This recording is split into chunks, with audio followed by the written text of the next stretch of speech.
रमैनी 18। अद्भुत पंथ बयान नहीं जाई, भूले राम भूल दुनियाई। जो चेतहु तो चेतहु रे भाई, नहीं तो जीव यम ले जाई।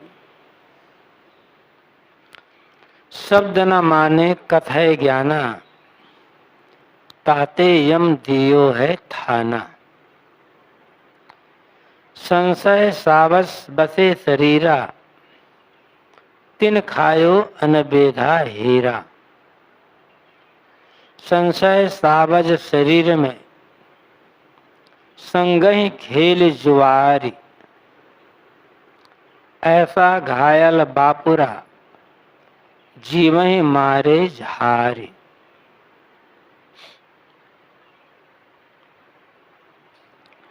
अद्भुत पंथ बयान नहीं जाए। सदगुरु कबीर कहते हैं, संसार में ऐसे ऐसे आश्चर्यजनक मत पंथ मजहब संप्रदाय हैं जिनका वर्णन नहीं किया जा सकता। इन मत पंथ संप्रदायों के मतवाद में पक्षपात में पढ़कर लोग राम को तो भूल ही गए,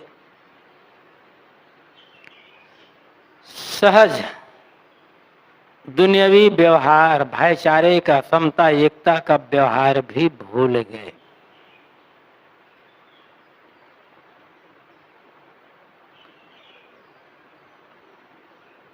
सबके विचार अलग अलग, रुचियां अलग अलग, विश्वास मान्यताएं ये सब भी अलग अलग। इसलिए दुनिया में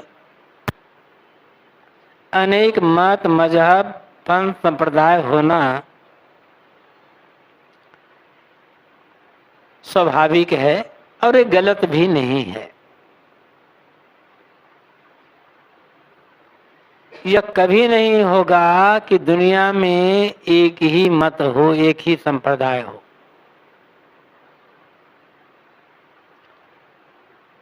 जो आदमी जिस मत पंथ संप्रदाय में है वह यही चाहता है कि मेरे मत, मेरे संप्रदाय, मेरे मजहब, जिसे वो लोग धर्म कहते हैं, इसी को ही दुनिया के सभी लोग माने। लेकिन संभव कहाँ है? वो खुद दूसरे को नहीं मान सकता।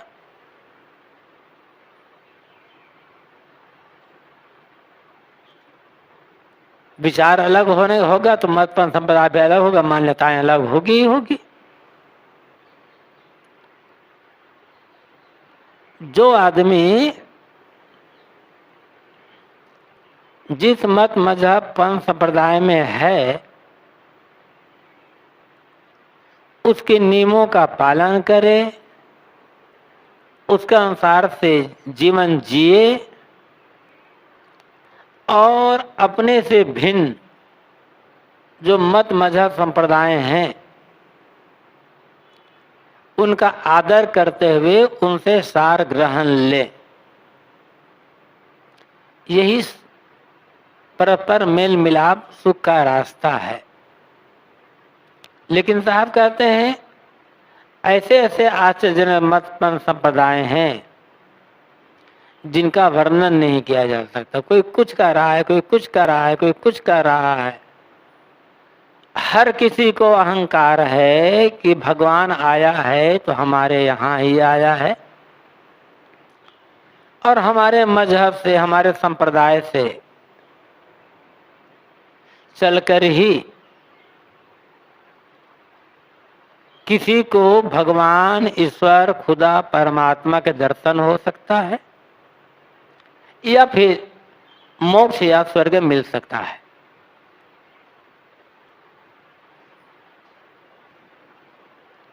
वो आदमी उसके चक्कर में पड़ जाता है। इतने ते अंधविश्वास है, पाखंड है, भूल भुलैया है कि क्या कहा जाए। कितने तो ऐसे हैं जो मानवता विरुद्ध है।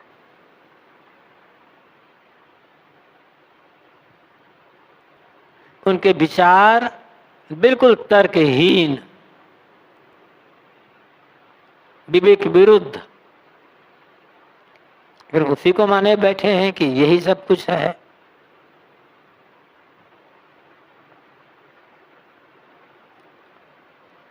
साहब कहते हैं कि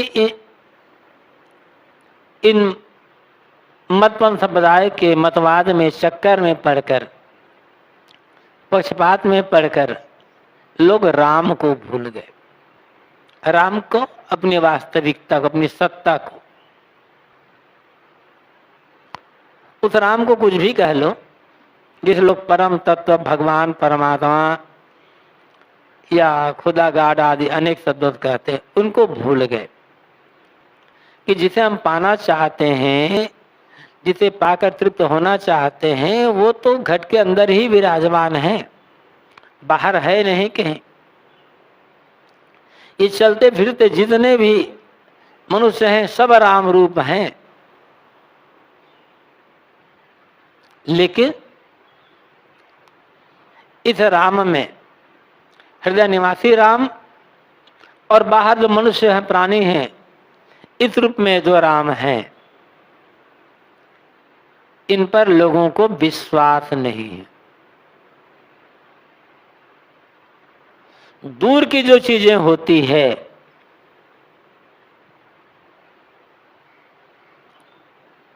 वो चीज आदमी को ज्यादा मूल्यवान जान पड़ती है, सुंदर जान पड़ती है, वो बढ़िया होगा। और जो रोज मिल रहे हैं जिनसे, उनका मूल्य समझ में नहीं आता है। सब दौड़े जा रहे हैं बाहर, दौड़े जा रहे हैं बाहर, दौड़े जा रहे हैं बाहर।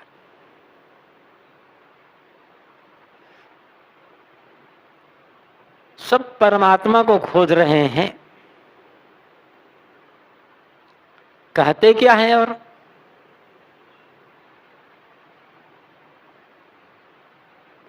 परमात्मा तो या भगवान है, ब्रह्म है, ईश्वर है, खुदा है, वो कण कण में है।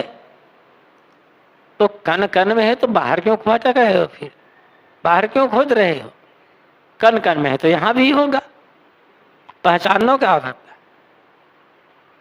भगवान को पाने के लिए या राम को, परमात्मा को पाने के लिए कहीं जाने की आवश्यकता नहीं है, किंतु उसे पहचानने की आवश्यकता है। और पहचान लेंगे तब, जहां है वहां है, हमारे अंदर है, दूसरे के अंदर, सबके अंदर है, सभी तो राम रूप हैं। कण कण में है तो प्राणियों में भी होगा, मनुष्यों में भी होगा।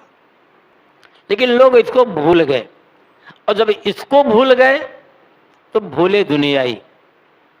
दुनिया का जो व्यवहार है उसको भूल गए।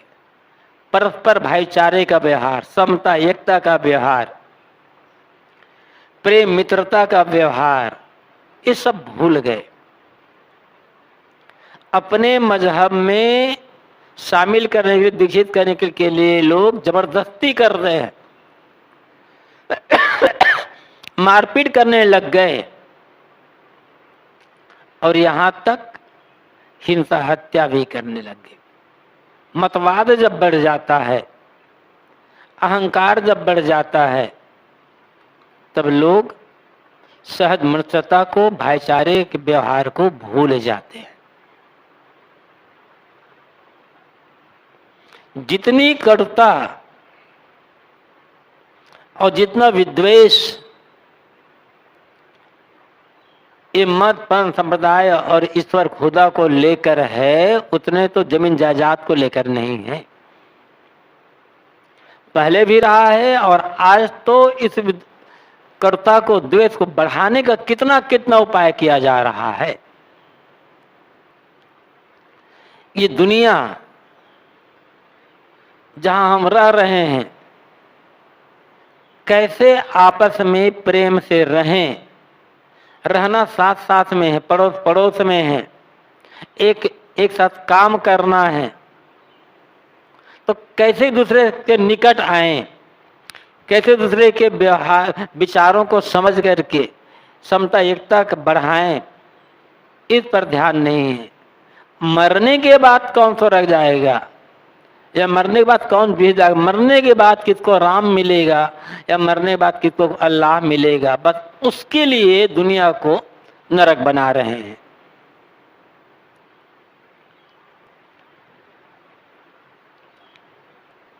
आज जब नरक बना रहे हो दुनिया को, तो मरने के बाद स्वर्ग कैसे चले जाओगे?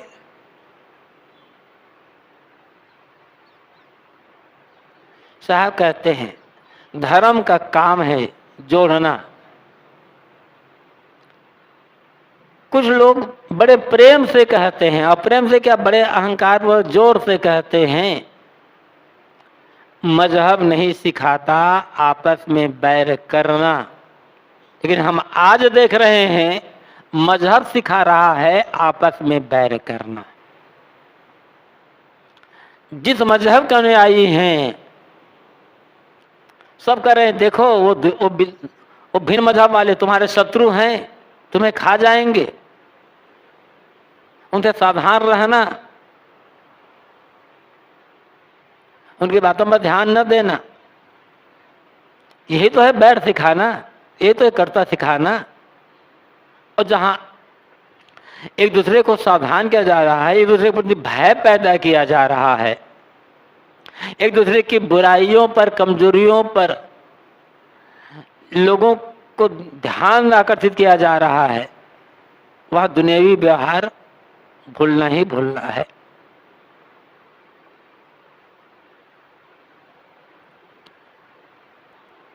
सब हर आदमी सभी धार्मिक हैं, और धार्मिक कहलाने वाले लोग परस्पर दूसरे से डरे हुए हैं। और डरा हुआ आदमी कैसे खुल करके व्यवहार करेगा दूसरे के साथ प्रेम का? ये किसी एक की बात नहीं है, हर किसी की बात, हर किसी की बात। इल सदगुरु कबीर को कहना पड़ा कि अद्भुत पंथ बरन जाई। ऐसे इन संप्रदायों की गतिविधि को देख करके ऐसा है कि इनका वर्णन करना बड़ा मुश्किल है। इनकी कथनी करने में एकता, सब राम के भगत, सब भगवान के भगत, खाली इंसान का भगत नहीं है, बस सब राम से प्रेम कर रहे हैं, परमात्मा से प्रेम कर रहे हैं, खुदा अल्लाह गाह से प्रेम कर रहे हैं। और जितना इंसान से बैर करोगे ना भगवान से उतना प्रेम ज्यादा होगा, ये सिखाया जा रहा है आज। लेकिन इंसान से, प्राणियों से बैर करके भगवान से, परमात्मा से, राम से प्रेम नहीं हो सकता।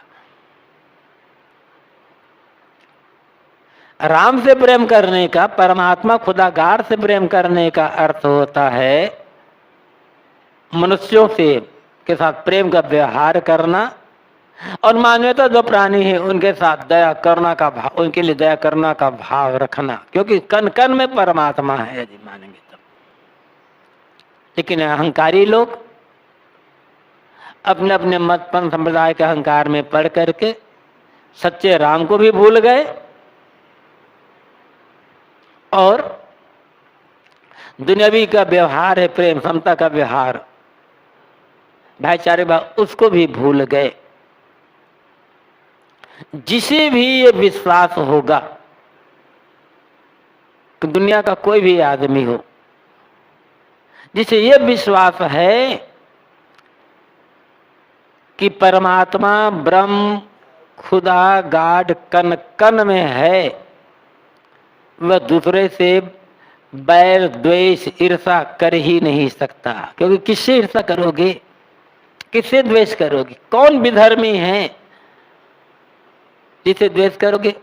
जिसे विधर्मी कर रहे हो उसमें भी तुम्हारा परमात्मा है, उसमें भी तुम्हारा खुदा है, गाड है।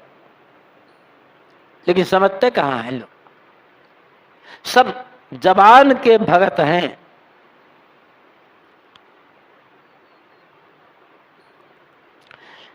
जबान में राम और अंदर मन में हृदय में शैतान। और शैतान के जो बंदे हैं वो नरक में जीते हैं और दुनिया को नरक बनाने का काम करते हैं। साहब ने आज से 550 साल पहले लगभग ये बात कही हो, आज इसको और प्रत्यक्ष देखा जा रहा है। जो चेतहु तो चेतहु रे भाई, नहीं तो जीव यम ले जाए। क्या कहते हैं भाई, यदि सावधान होना है तो अभी सावधान हो जाओ, अन्यथा तुम्हारे जीव को यमराज ले जाने के लिए तैयार है। यमराज एक तो हमारा मन और दूसरा है सांसारिक प्राणी पदार्थों के अहंता ममता वासना, यही भटकाने वाला है यम। सदगुरु कहते हैं अभी समय है, अभी भी बिगड़ा नहीं है, अभी भी तुम चेत सकते हो, सावधान हो सकते हो। पीछे क्या हुआ क्या नहीं हुआ वो सब मुर्दा हो गया, वो लौट कर आ नहीं सकता। अच्छा बुरा जो हुआ, पीछे जो भी घटनाएं घटी है अच्छी बुरी, उनसे हम केवल प्रेरणा ले सकते हैं, सीख ले सकते हैं। आगे कैसे जीवन जीना है और आज वर्तमान में क्या काम करना है, यह हमारे हाथ में, हर व्यक्ति के हाथ में है। साको चेत जाओ, यदि सावधान होना है, कल्याण का काम करना, सुख से जीना है, राम का परमात्मा का भजन करना है, तो सावधान हो जाओ। ये परस्पर जो द्वेष फैला रहे हो, सांप्रदायिकता का जहर बो रहे हो,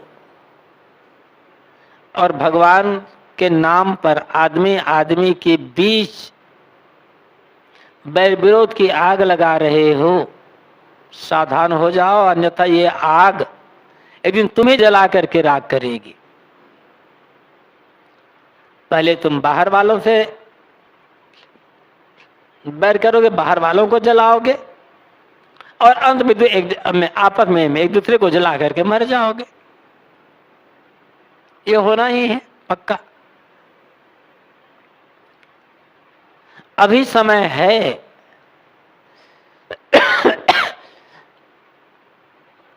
अपने भगवान, अपने मतपंथ संप्रदाय के नाम पर, जो सांप्रदायिकता के नाम पर जहर बो रहे हो, बोना बंद कर दो। बिगड़ा नहीं है अभी भी,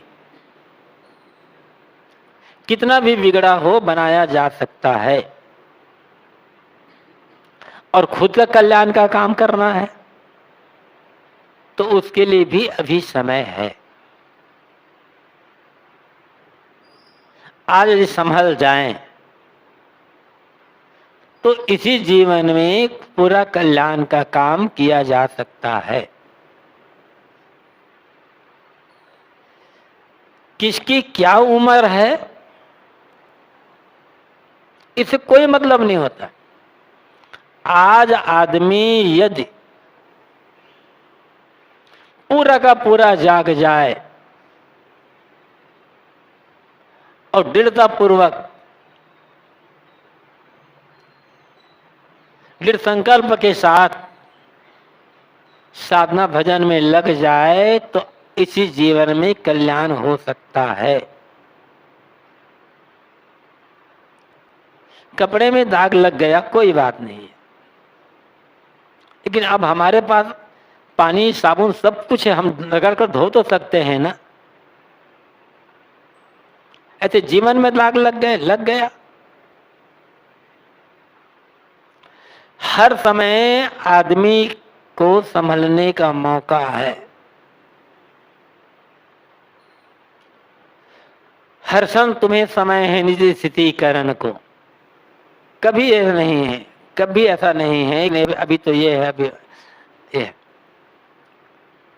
जो सोचते हैं कि जो अभी ये मुसीबत है, अभी तो ये समस्याएं हैं, अभी ये दिक्कत है, इसलिए हम ये काम नहीं कर पाएंगे, आगे जब ठीक होता वो जो दिक्कत आज है, जो समस्या आज है, वो आगे जिंदगी भर बनी रहेगी। बाहर की जो समस्याएं हैं, बाहर का व्यवधान है, वो कभी बंद होने वाला नहीं है।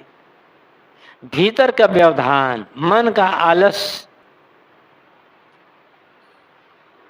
प्राणी पदार्थों का लोभ, उनके प्रति आसक्ति, विषयों में सुख का भ्रम, इनका त्याग कर दो बस।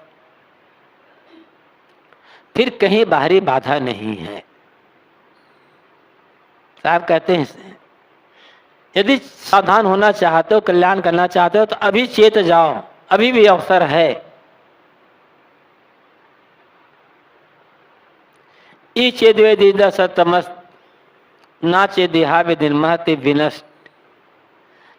उपनिषद के ऋषि कहते हैं कि अभी यदि चेत गए, सावधान हो गए, तो तुम्हारा कल्याण है। नाचेत यदि चेत नहीं हो तो तुम्हारा महाविनाश है। आज काल जो काल अकाजा, आज बसेरे नीरे हो रमैया राम, काल बसेरा बड़ी दूर हो रमैया राम। साहब कहते सभी संत गुरुजनों का ये अपना अनुभव है। और यदि सावधान नहीं हुई तो नहीं तो जीव यम ले जाए। तुम्हारे मन की जो वासनाएं हैं तुम्हें नरक में ले जाने वाली है। वो तो हमेशा तैयार बैठी हुई है। यमराज हमेशा सावधान है, हमेशा सावधान, एकदम सावधान से बैठा हुआ है। कब तुम चुके और कब तुम्हें पकड़ कर नरक में ले जाए। वो यम बाहर नहीं है, एक है वो यम है हमारा ही मन। थोड़ा सा सावधान होते हैं, कहां से कहां मन भटकना शुरू कर देता है, कैसे कैसे गलत गलत काम करवा लेता है। और दूसरा यम मन में जो वासनाएं भरी हुई है दुनिया के, जो कुछ देखे सुने सबके वासना है, और वही वासना जीव के लिए काल बनती है, भटकाने वाली बनती है। किनके लिए? जो चेत नहीं करता उनके लिए। और जो चेतने वाले के लिए उसका मन, उस जो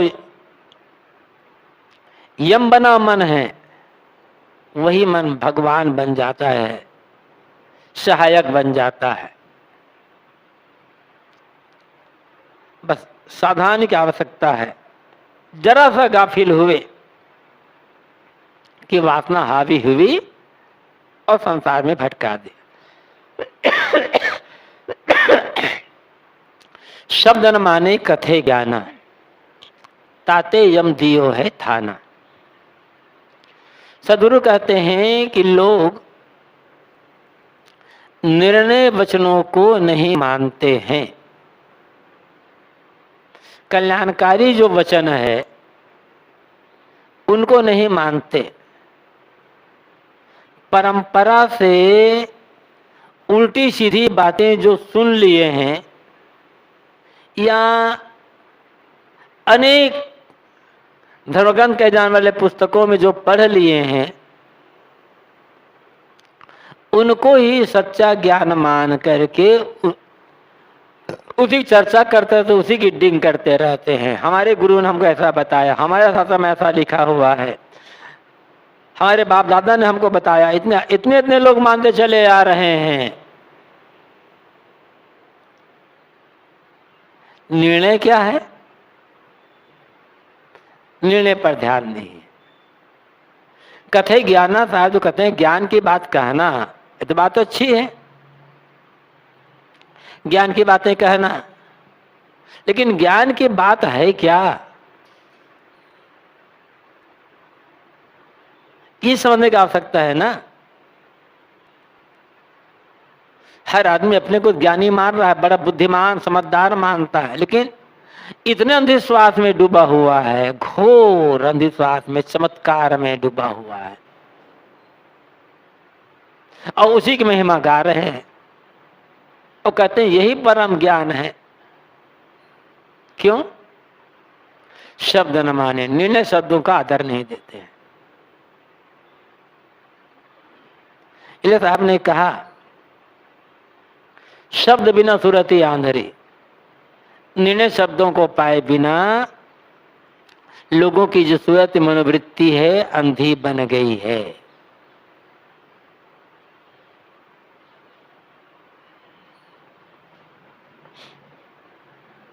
और जो अंधी बन गई है वृत्ति, उसे क्या है? शास्त्रों में है बहुत सारी बात, लेकिन विचार नहीं करते। इसलिए श्री रामदास साहब ने व्यंग किया है, कहीं कबीर अंधी है गाय, मुर्दा खा देख पनहाए।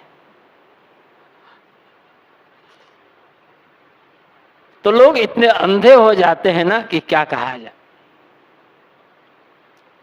शास्त्र आदरणीय है, परंपरा आदरणीय है, गुरुजन आदरणीय है, सब आदरणीय है, लेकिन सर्वोपरि आदरणीय निर्णय, विवेक, सत्य कहीं से भी मिल जाए, और ये के लिए सबके लिए, सब जगह के लिए निर्णय वचन जो है, विवेकपूर्ण जो वचन है, वही कल्याणकारी है, वही हितकर है।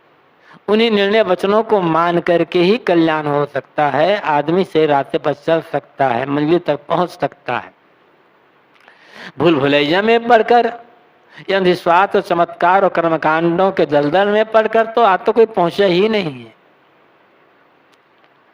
तो साहब कहते हैं कि लोग सुनी सुनाई बातों को ज्ञान मानकर उन्हीं की चर्चा करते रहते हैं, निर्णय वचनों को मानते नहीं हैं। इसलिए होता क्या है? ताते यम दियो है थाना। इसलिए सबके अंदर यम ने अपना स्थान बना लिया है, डेरा जमाकर यम बैठा हुआ है। यम अज्ञान, जितना ज्यादा अज्ञान होगा उतना ही ज्यादा लोग निर्णय वचनों से घबराएंगे, और जितना लोग निर्णय वचनों से जितना दूर भागेंगे, अज्ञान उतना और प्रबल होता जाएगा।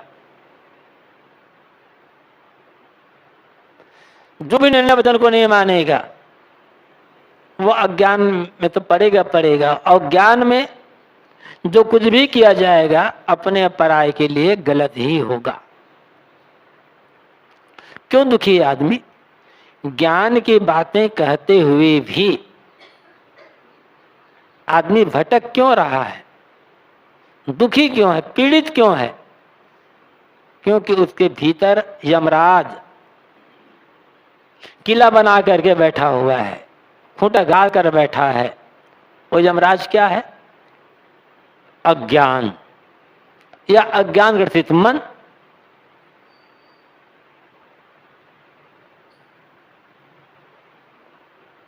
कुछ भी कर लो उपाय, ये अज्ञान का खूंटा उखाड़ने वाला नहीं है। तमाम पूजा पाठ, नाम जप, हवन तर्पण, नदी नहाना, ये करना करना, अज्ञान का खूंटा उखाड़ने वाला नहीं है। एक ही काम करना है, निर्णय वचनों को आदर देना और निर्णय वचनों को मानना।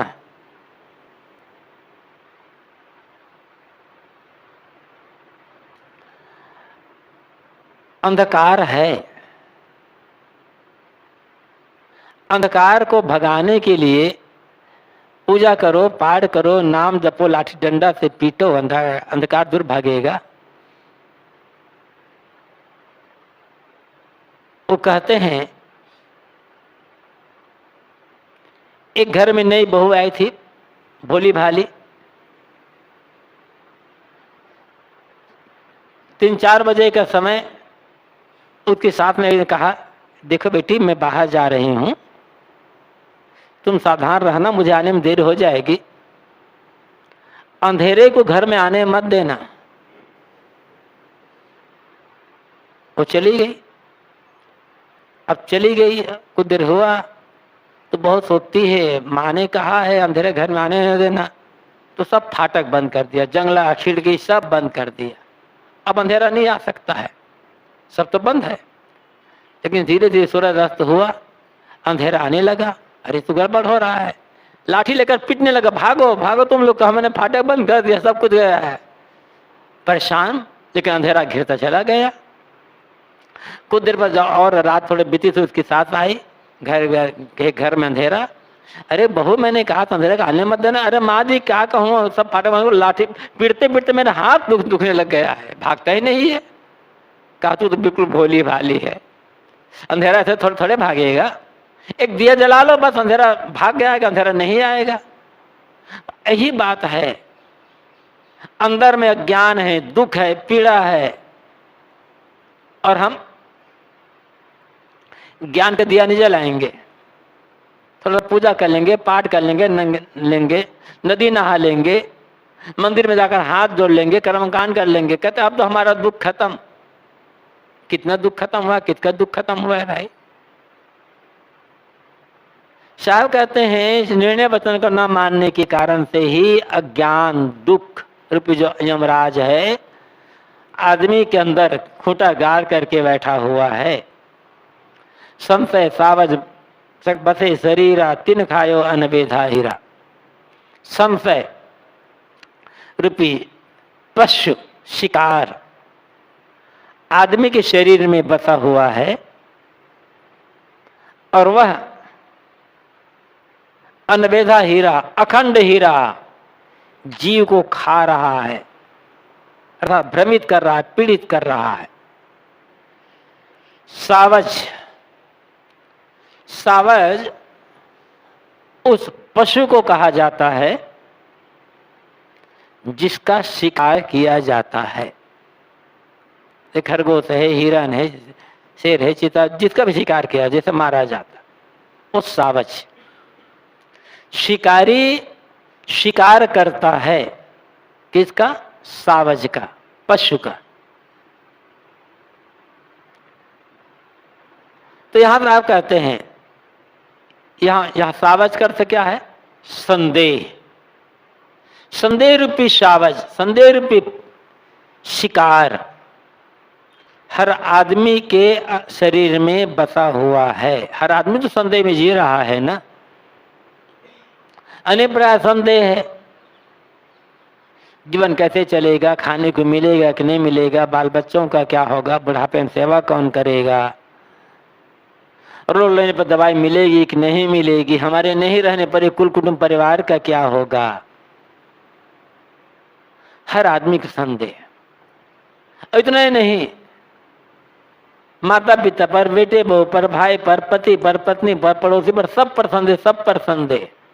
दूसरी तरफ संदेह है जीव और परमात्मा एक ही है कि अलग अलग है। एक ही है तो जीव दुखी क्यों है, परमात्मा है सब जगह है तो मिलता क्यों नहीं है, पर वो कैसे मिलेगा, कहाँ से हमें दुख मिल रहा है, एक दुख दूर कैसे होगा, इतनी बड़ी दुनिया बनाई किसने होगी। भगवान को तो दयालु कहते हैं, लेकिन दुनिया में तो दया का काम देखते नहीं, लोग सताए जा रहे हैं। ये संदेह है अनेक प्रकार। संदेह के प्रकार में अंतर हो सकता है, लेकिन दुनिया में अधिकतम लोग संदेह से पीड़ित हैं। बिरले बिरले संदेह रोग से बचा हुआ है कौन? जो निर्णय वचनों को आदर देने वाला है, वही।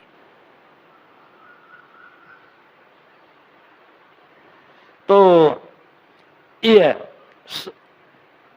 संदेह, ये हर आदमी के सिर में। चिंता का संदेह को आप चिंता भी कर सकते हो, हर आदमी तो चिंतित है ना, आगे क्या होगा, कैसे होगा। और उसने किया क्या? तिन खायो अनबेधा हीरा। इस संदेह रूपी पशु ने, जो बिल्कुल कमजोर है, शिकारी को देखकर भागने वाला है, उसने अखंड हीरा को खा लिया। हीरा अत्यंत ठोस, घनों की चोट मारने पर भी हीरा टूटता नहीं है, ऐसा अखंड हीरा। अखंड हीरा कौन है? ये जीव हीरा है, ये मनुष्य हीरा है। या खाने का मतलब क्या है? भ्रमित कर देना, पीड़ित करना। जितना ज्यादा संदेह उतना ज्यादा मन में तनाव, उतनी पीड़ा। जीव ज्ञान का ठोस भंडार है, हर जीव में ज्ञान की शक्ति है, अपार शक्ति है। लेकिन अपने ज्ञान पर और ध्यान नहीं दे तो विश्वास नहीं है, अपनी साधना पर, अपने पुरुषार्थ पर विश्वास नहीं, खुद पर भी विश्वास नहीं है, तो भ्रमित तो होगा, पीड़ित तो रहेगा, चिंता से आक्रांत तो रहेगा। कितने ऐसे भी लोग हैं जो साधु महात्मा हैं, फिर भी कहते हैं, कहो लोग कहते हैं कि जीव और शरीर अलग अलग है, तुम्हें कैसा लगता है? दिखाई तो पड़ता नहीं जी। फिर साधु कहाँ हो गए भाई? किसके लिए? खाली कमाने खाने के लिए, पुजाने के लिए? जब इतना भी संदेह दूर नहीं हुआ तो साधना क्या होगी उसकी? तो भ्रमित तो रहेगा जीवन भर, चाहे गृहस्थ की बात हो चाहे विरक्त की बात हो। जिसके भी मन में संदेह होगा, जिसके भी मन में संदेह होगा, वो पीड़ित रहेगा। साहब इसको आगे और कहते हैं, संशय सावध शरीर में संगई खेल जुआरी, ऐसा घायल बापुरा जीव ही मारे झार। संदेह रूपी पशु शरीर में निवास कर रहा है और जीव के साथ जुआ खेल रहा है।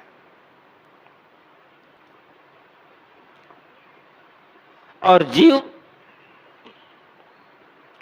ऐसे ही घायल है, उसे संदेह और मार रहा है और पीड़ित रहा है। कमजोर को मारना, दुखी को और दुख देना भयंकर पाप। लेकिन यह पाप कोई बाहर नहीं कर, यहां जिसके बात साहब कहते हैं संदेह, अनादिकाल से जीव वैसे ही दुखी है। दुखिया सभी जीव है मन माया के चक्र, मन और माया के चक्कर में पड़कर, अज्ञान और वासना के चक्कर में पड़ करके हर जीव दुखी, और वर्तमान का संदेह उसे और पीड़ित। अनेक गुरुओं की बातों को सुन सुन करके पीड़ित। कोई कह रहा है प्रलय आने वाला है, कोई कहता है ये होने वाला है, कोई कहता है वो होने वाला है। धर्मगुरुओं की बातों को सुनो तो वो आदमी और संदेह में पड़ जाता है। बराबर पूजा कर रहे हैं, रोज एक दिन पूजा में थोड़ी सी देरी हो गई, पूजा करते करते कोई मंत्र भूल गया, अब आदमी दिन भर संदेह कि आज पूजा में देरी हो गई, भगवान नाराज ना हो जाए। आज अमुक मंत्र बराबर नहीं बोल पाया, भगवान नाराज हो जाएगा तो क्या होगा। इतना कमजोर है भगवान कि थोड़ी सी देरी हुई तो नाराज हो जाए। भगवान की बात नहीं है, आदमी का अपना ज्ञान ही कर। एक आदमी ये आया था, बता रहे थे कि साहब हमारी बेटी का जन्म हुआ, एक ज्योतिषी पंडित के पास चले गए जन्म कुंडली बनवाने के लिए। कुंडली बना दी, फिर वो ज्योतिषी ने कहा और सब बढ़िया है, 21वें साल में तुम्हारे बेटी के लिए खतरा है।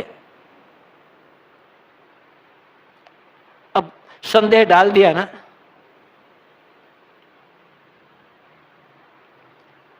तो बताते थे साहब, बेटी के जन्म के 20 साल तक हमें कुछ भी नहीं लगा।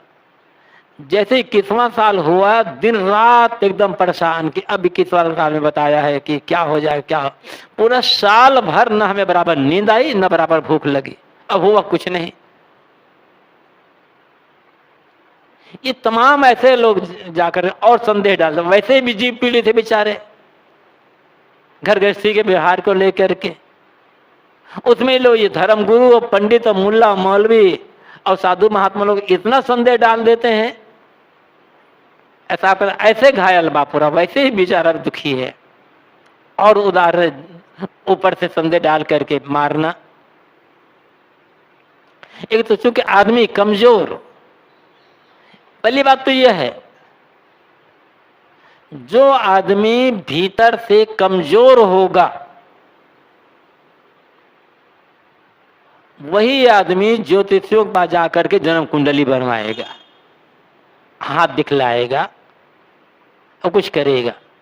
जिसे अपने विवेक पर, अपनी साधना पर, अपने भाग्य पर, अपने कर्म पर, अपने ज्ञान पर विश्वास है, वो ज्योतिषी पंडित के पास जाकर पूछेगा ही क्यों।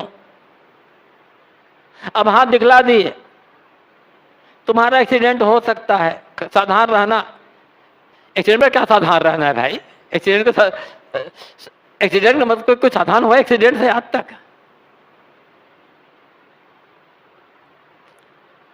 एक्सीडेंट से सावधान रहना है, दरवाजा बंद कर लो, घर के बाहर निकलो मत। इससे बड़ा एक्सीडेंट और फिर क्या हो जाएगा? तब डाल दी संदेह। तो साहब कहते हैं, संशय सावत शरीर में संगई खेले ज्वार। ये संदेह रूपी पशु शरीर में है और जीव के साथ जुआ खेल रहा है। जीव बेचारा अनादिकाल से वैसे दुखी है, संदेह उसे और पीड़ित कर रहा है। क्यों? शब्द न माने कथे ज्ञाना। आदमी निर्णय शब्दों को नहीं मानता, अब परंपरा पोषित बातों को लेकर के उड़ रहा है, या फिर अद्भुत पंथ बनने चाहिए। ये जो अद्भुत अद्भुत जो पंथ संप्रदाय हैं, उनकी जो बातें हैं, उनको ले करके आदमी सोच सोच करके और परेशान होता जा रहा है। उसके मूल में भी है निर्णय वचनों का अभाव और अपने साधना, अपने विवेक, अपने कर्म पर अविश्वास। जो निर्णय वचनों का आदर देगा और विवेकपूर्ण काम करेगा, उसके मन में संदेह नहीं होगा, वो पूरा सुखी होकर निर्भ्रांत होकर जीवन जी सकेगा। रमेनी 19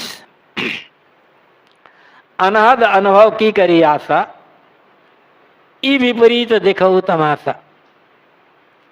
यह तमाशा देखो रे भाई, जहाँ शून्य तहाँ चली जाई। शून्य ही बंछे शून्य ही गयो, हाथा छोड़ी बेहाथा भयो। संशय सावत सकल संसारा, काल अहेरी सांस सकारा। सुमिरन करहु राम का, काल गहे है केश।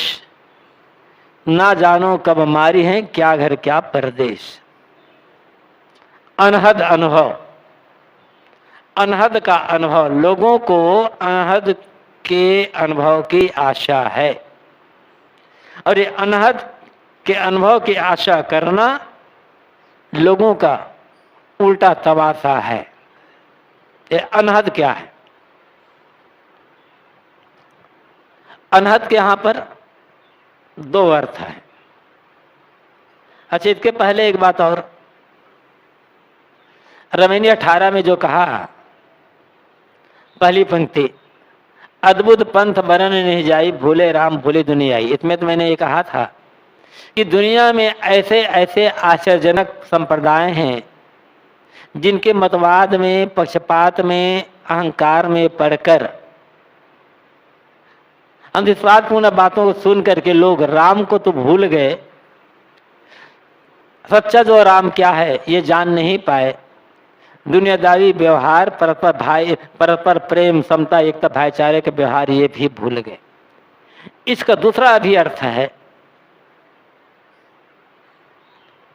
कि संसार में ऐसे ऐसे आश्चर्यजनक मत हैं जिनमें पढ़ करके दुनिया के लोग तो भूल भटक गए ही, राम भी भूल भटक गए। दोनों के लिए साहब कहते हैं, राम के लिए भी भूले शब्द का प्रयोग है और दुनिया के लिए भी भूले शब्द का प्रयोग है। साहब दुनिया के लोग तो भूले ही हैं, वो तो सच्चाई को समझ ही नहीं रहे हैं। राम भी इस आश्चर्य संप्रदाय में भूल गए। तो ये अद्भुत पंथ क्या है? ये अद्भुत पंथ है अद्वैत ब्रह्मवाद, जहां मान लिया गया है कि जड़ और चेतन दोनों एक ही है, दोनों अभिन्न हैं। संसार ही ब्रह्म है, ब्रह्म ही संसार है। ब्रह्म और संसार में कोई अंतर नहीं है। जैसे पानी और बर्फ में अंतर नहीं है, पानी और लहर में अंतर नहीं है,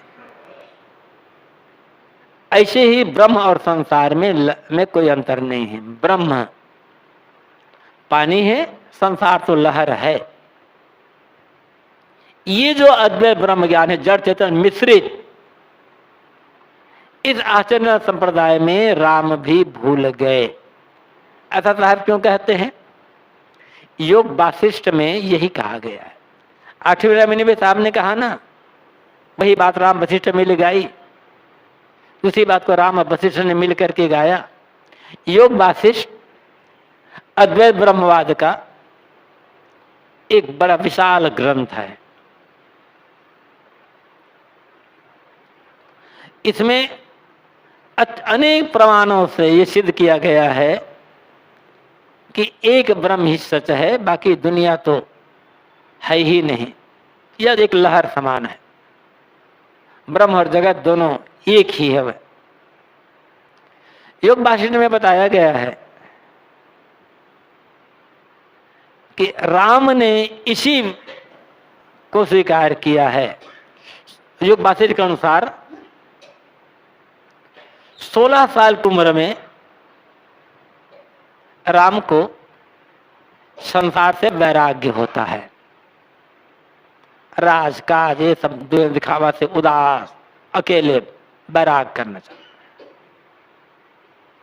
राम के वैराग्य को देखकर दशरथ बहुत चिंतित हुए कि बेटा इतना बड़ा राजकाज इसको छोड़कर वैराग कर लेंगे, लोग क्या कहेंगे और कैसे संभालेगा कौन इसको राज का। तो राम को दशरथ राम को गुरु वशिष्ठ के पास ले जाते हैं। तो फिर वशिष्ठ उन्हें समझाते हैं और फिर यही ब्रह्म ज्ञान को उपदेश करते हैं। तुम किससे वैराग करोगे? सारा संसार तो तुम्हारा स्वरूप है, तुमसे अलग कुछ हो तब तो त्याग करोगे ना, तुमसे अलग कुछ है ही नहीं। अनेक प्रमाण से सिद्ध किया गया है। अंत में राम ने इस अद्वैत ब्रह्मवाद को स्वीकार कर लिया। इसलिए सदगुरु कबीर कहते हैं भूले राम। इस अद्भुत पंथ में पढ़ करके राम भी भूल गए। ये योग वासिष्ठ के अनुसार है, ये वाल्मीकि रामायण में ये चर्चा नहीं है। अब आइए रवैया 19 में, अनहद अनुभव की करी आशा। अनहद क्या है? अनहद के दो अर्थ। अनहद, हद मतलब सीमा, एक घेरा, और अनहद सीमा रहित, सीमातीत। अनहद का एक अर्थ होता है जिसकी कोई सीमा नहीं, जिसे हम निस्सीम कहते हैं या असीम कहते हैं। सब देखिए, असीम, निस्सीम, सीमातीत, सीमा रहित, सब एक ही भाग द्योतक शब्द है। तो अनहद का अर्थ। अनहद का दूसरा अर्थ है अनआहत। अन मतलब नहीं, आहत मतलब चोट। बिना चोट पहुंचाए जो शब्द उत्पन्न होता है वह अनहद अनाहत नाद है। और दोनों अर्थ यहां लगता है। कुछ ऐसे साधक होते हैं जो बड़े सच्चे साधक होते हैं और बड़े त्यागी और वैरागी होते हैं, वे अकेले बैठते हैं, आंख, नाक, कान, जीभ, त्वचा, जो 5 ज्ञानेंद्रियों के जो विषय है व्यापार, उनको समेट लेते हैं, मन को अंतर्मुख करते हैं, तो अंदर उन्हें एक ध्वनि सुनाई पड़ती है जिसे अनहत नाद कहा जाता है। नाद आवाज, अन आहत बिना चोट पहुंचाए नाद आवाज, वह आवाज जो बिना चोट पहुंचाए उत्पन्न होती है उसे अनाहत नाद कहा जाता है। और इस अनाहत नाद में शंख, भेरी, मृदंग, सहनाई, बांसुरी, करताल, इस प्रकार से 10 बाजों की आवाज की कल्पना की गई है। और ये माना गया है कि जो अनाहत नाद सुनाई पड़ता है वो ब्रह्म ध्वनि है। उस ध्वनि को जो सुन लिया, मान लो ब्रह्म को पा लिया और उसका कल्याण हो जाएगा। साहब कहते हैं इस अनहत के अनुभव में लोग भूल गए, इसकी आशा कर रहे हैं अनाहत नाद सुनेंगे हमारा बेड़ा पार हो जाएगा। ये अनाहत नाद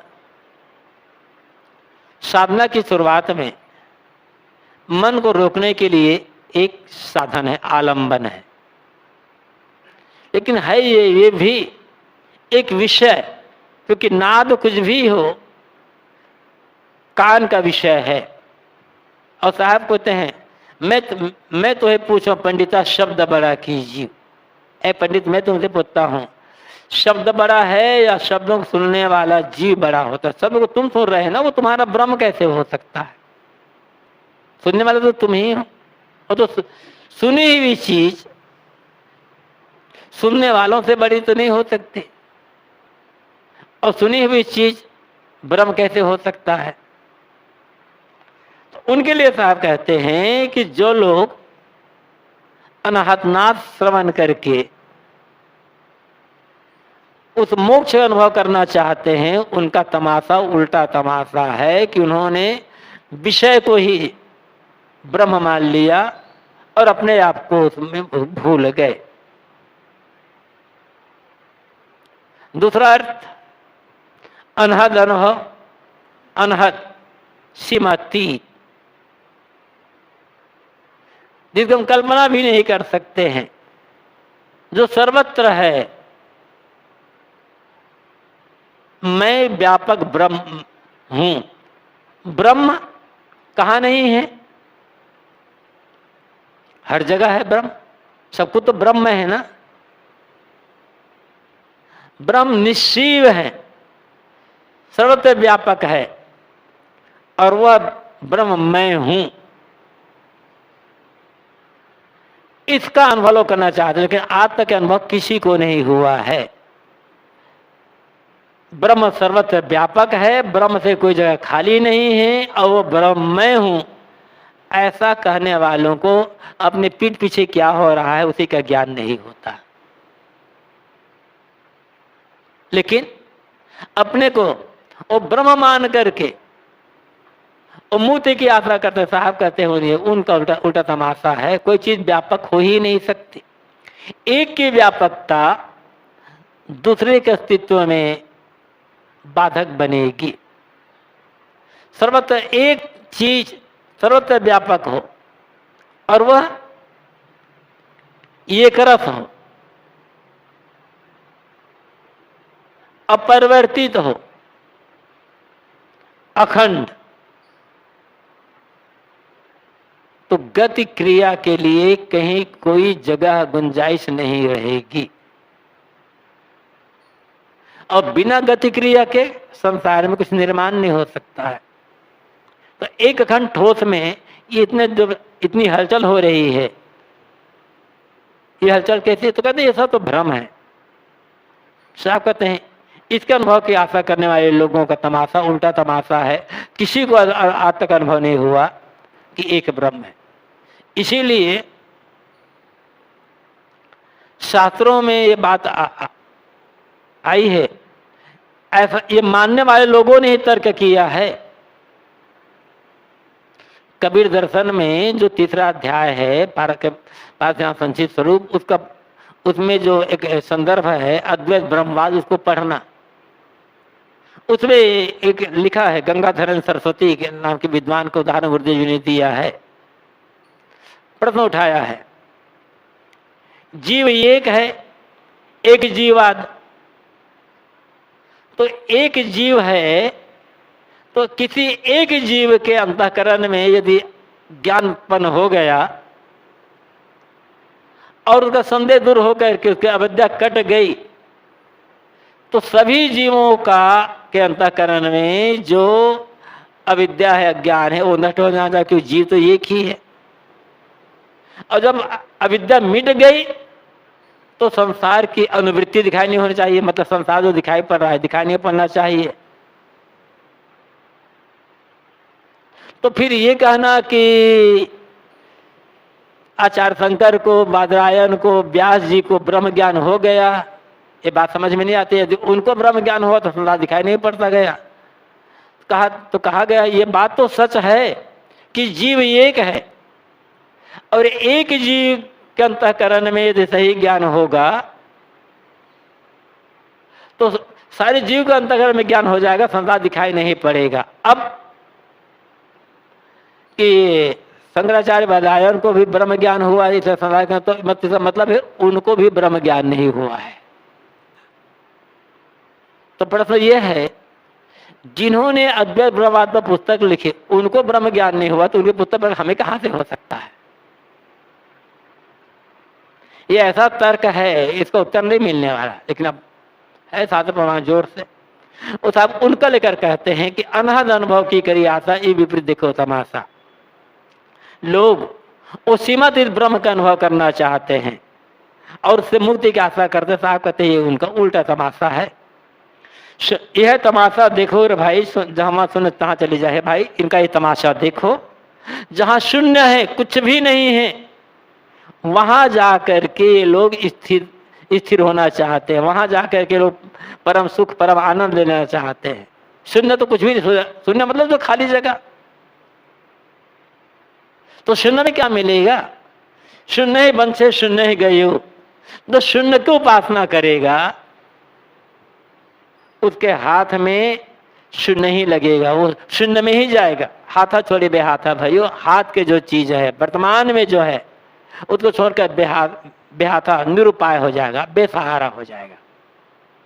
अनहद के अनुभव के आशा करना अपने आप को शून्य में झोंक देना है, और शून्य की जो उपासना करेगा वो शून्य में जाएगा। जो प्रत्यक्ष है उसको छोड़ करके अप्रत्यक्ष में जो कल्पना करेगा वहां आनंद मिलेगा। साहब कहते हैं वो बेहाथा हो जाएगा।